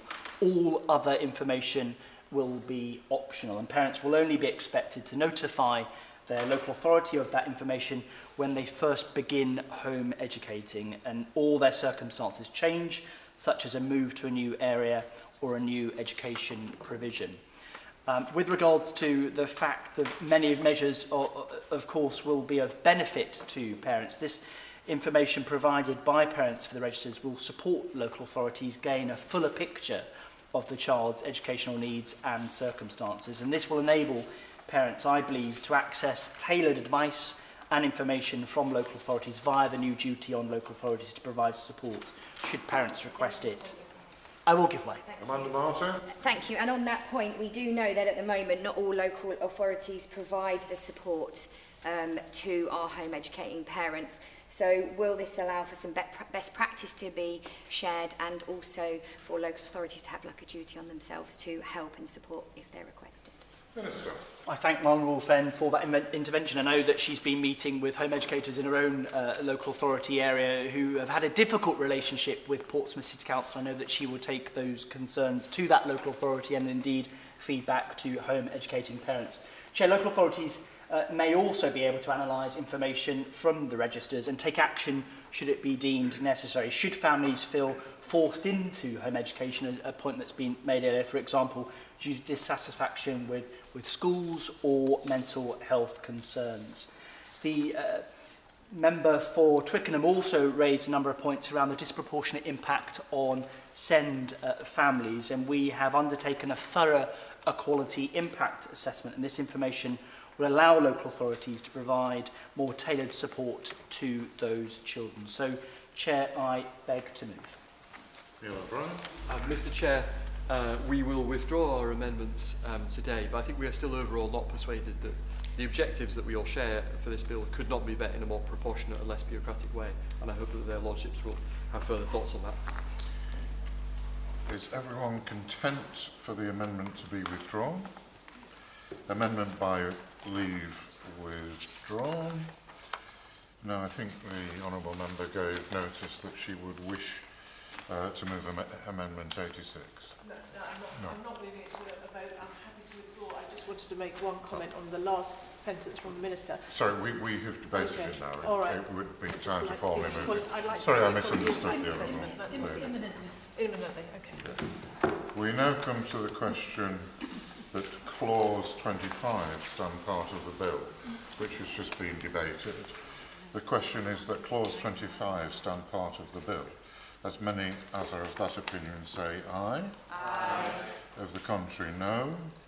I think the ayes have it, the ayes have it. We now come to Amendment 69, to Clause 26, with which it will be convenient to debate Clause 26 stand part. I call Neil O'Brien to move Amendment 69. Thank you, Mr. Chairman. Our Amendment 69 sets up a right of appeal. Rights of appeal exist in quite a lot of other places in this bill, and we've discussed some of them in earlier sessions. It would not hold up an order because it specifies that during the appeal period the school will be responsible for the education of the child. But it would give the school the right to an appeal where a completely inappropriate child is ordered to attend their school. While we are supportive of the principle here, we do have a number of concerns. First, at page 59, line 32, the bill sets out points that the local authority must consider when deciding if a school attendance order is appropriate, and it includes considering how the child is being educated and what the child is learning, insofar as it's relevant to a particular case. I hope the Minister agrees with me that this needs very careful thought and consultation with families. There is a slightly Orwellian ring to the idea of a local authority deciding what is appropriate for a parent to be teaching their child. And in practice, there are many parents of children with special needs who do not educate, as people have said, out of positive choice, but rather because their child is not thriving in a local school. They may find it rather overbearing to have this kind of scrutiny of their efforts. What is the government planning to do to allow them to have input into this approach? And turning to page 67, line 22, in the offence of failing to comply with the school attendance order, I wanted to raise subsection 8. Can the Minister confirm what the maximum prison sentence is for the failure to comply? It says level 4. My understanding is that could be as much as 51 weeks. Given everything we know about the impact on a child of imprisoning their parents, can the Minister confirm whether the government might reconsider this potential sentence, since in many cases that of course would result in a child or children being taken into care? Minister? Thank you, Chair. I rise to speak to Amendment 69 in Group 29, tabled by the opposition spokesperson and the member for Central Suffolk and North Ipswich. The amendment seeks to provide a route of appeal to the school's adjudicator for schools who are named in a nomination notice for a school attendance order. This amendment is unnecessary because there is an existing route of appeal in section 436M of the bill. That section provides that a school can request a direction from the Secretary of State within 10 days of being told of the local authority's intention to name them in a nomination notice. This reflects existing legislation which contains the same right in section 439. Can you give way on that point? I will. Just to be clear, instead of having an appeal to, say, the adjudicator, your only appeal would be to the Secretary of State, who would be acting in, I don't know, judicial capacity in that respect. I thank the Shadow Minister for that response. That is my understanding. Yes. The existing provision strikes the right balance between giving schools a say and protecting a child's right to a safe and suitable education. The proposed amendment is therefore not only unnecessary, but it also disadvantages children. By placing no time limit on when an appeal may be brought, it means that a school could appeal at any time after being named in a notice. This could result in a child's education being disrupted unexpectedly and impact the child's sense of security and belonging in the school. I therefore kindly ask that the Honourable Gentleman withdraw this amendment. I turn now, Chair, to speak to clause 26. Parents of every child of compulsory school age must secure efficient and full-time education which is suitable to that child's age, ability and aptitude and special educational needs. And when children are not receiving a suitable education, the school attendance order process addresses this through requiring regular attendance at a named school. Clause 26 amends the school attendance order process in England to extend and strengthen it. In addition to addressing instances when a child is not in receipt of suitable education, as is the case now, school attendance orders will also act as 1. A consequence for parents not providing information for a local authority's children not in school register, and 2, will provide a route for a home-educated child to attend school if that child is subject to a child protection inquiry or a child protection plan, and the local authority decides that it would be in the child's best interest to do so. Now, when a local authority has concluded that it is necessary to begin the school attendance order process, the first step is for the authority to issue the parent with a preliminary notice.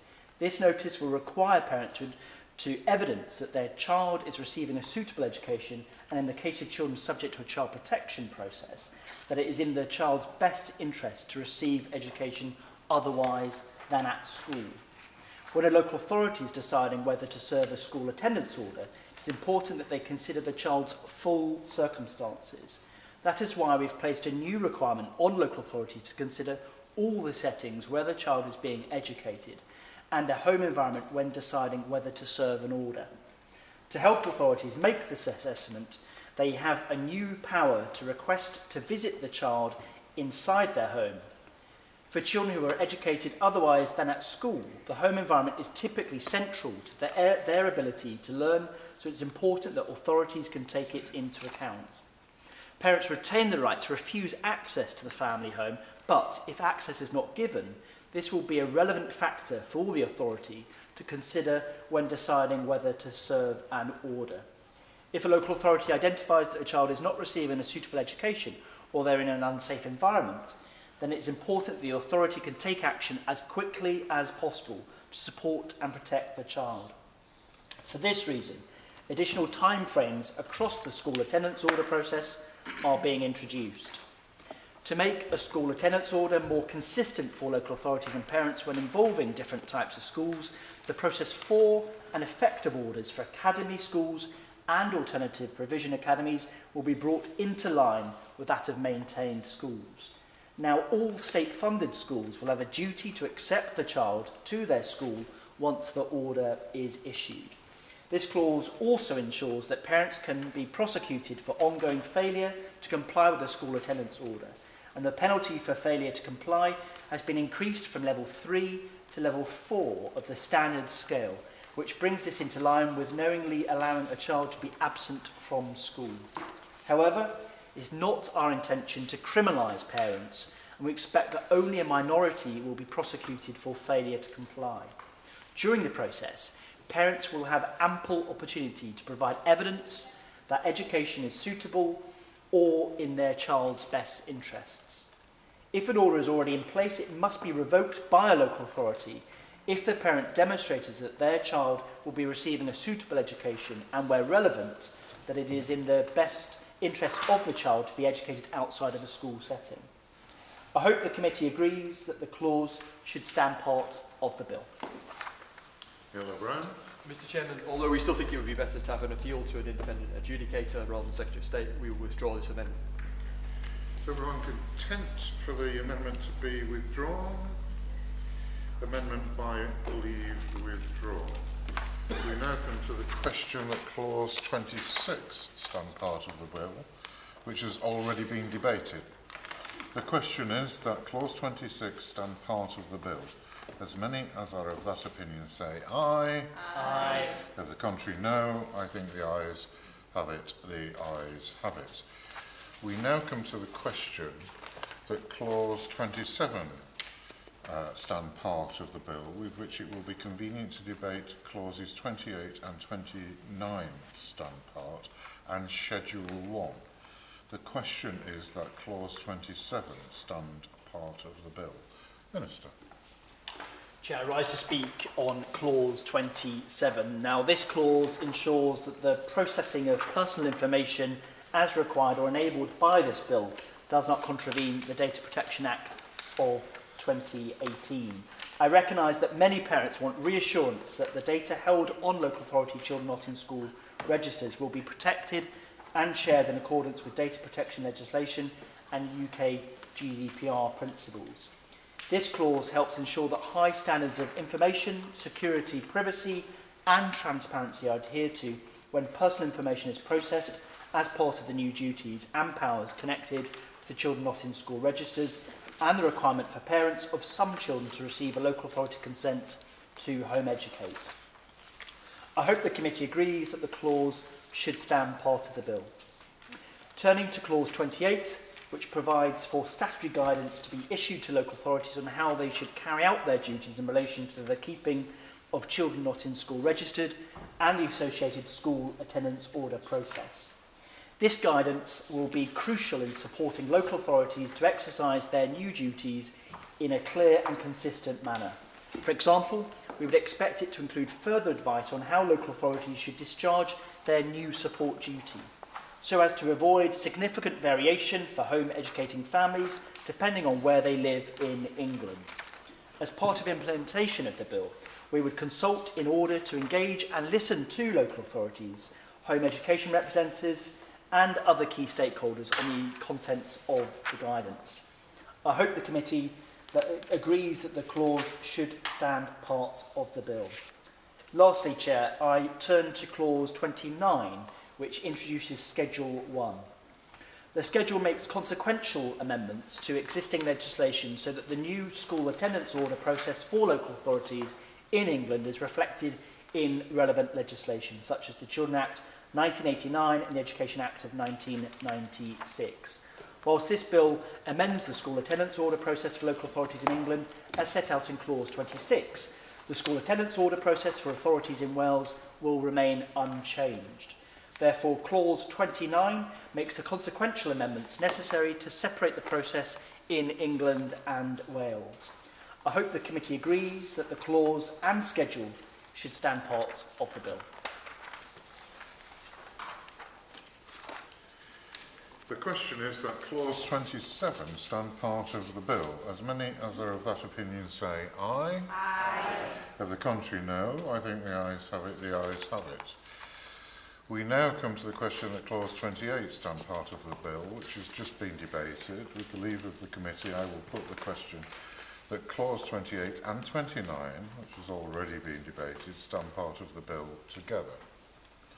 The question is that clauses 28 and 29 stand part of the bill.